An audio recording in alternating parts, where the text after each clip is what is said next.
خب نوبت میرسه به 120 ثانیه با ایمیل ها. دوستان عزیز، حمزه آذرک، مجید از آمریکا، محمد بیهقی، فریبرز کانادا و رسول از کالیفرنیا، خیلی ممنون بابت کاریکاتورها و قطعات طنز و عکسایی که فرستاده بودین.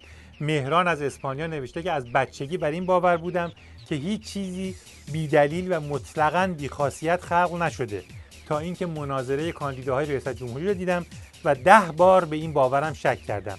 8 بار به خاطر کاندیداها، 1 بار به خاطر مجری و 1 بار به خاطر اون یاروی کنار مجری نشسته بود. کسرا از رشت گزارش دقیق از جشن پایکوبی روز سه‌شنبه 28 خرداد و نحوه تبدیلش به یک تظاهرات اعتراضی و درگیری با نیروهای منفور و انتظامی به دستمون رسید. ممنون بابت گزارش و درود به همه جوانایی که جلوی نیروی سرکوبگر انتظامی وایسادن و اعتراضشون رو پیش بردن. علی ایرانی تصاویر مطالب طنز در مورد رابطه احمدی نژاد و رحیم مشایی به دستمون رسید. خیلی جالب بود. الانم که هر دوشون موضوع شکایت هستند و منتظر دادگاه، تلاش میکنیم که به یه شکلی ازش استفاده بکنیم. دوست گرامی پاتریس، خیلی ممنون بابت کاریکاتورهای جالبی که در مورد انتخابات فرستادید. مثل همیشه منتظر مطالب بیشتری از جانب شما هستیم.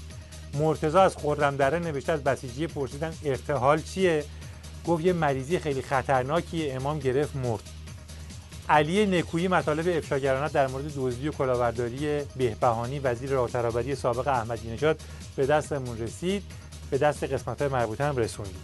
حسن از کرج نوشته بالاخره بعد از نمایش انتخابات رژیم خطوط اینترنتی راه افتاد. البته راه افتادن که چه عرض کنم، همون تاتی قبلی. شعرهای قشنگی هم همراه با این قضیه برامون فرستاده در مورد انتخابات که از جمله یکیش اینطوری شروع میشه: ایها الناس، انتخابات است، انتخابات هم مکافات است، چون که بسیار دردسر دارد، اینهو دیوها 3 سر دارد، الی آخر، که حتما به شکل مناسبی از اون استفاده خواهیم کرد.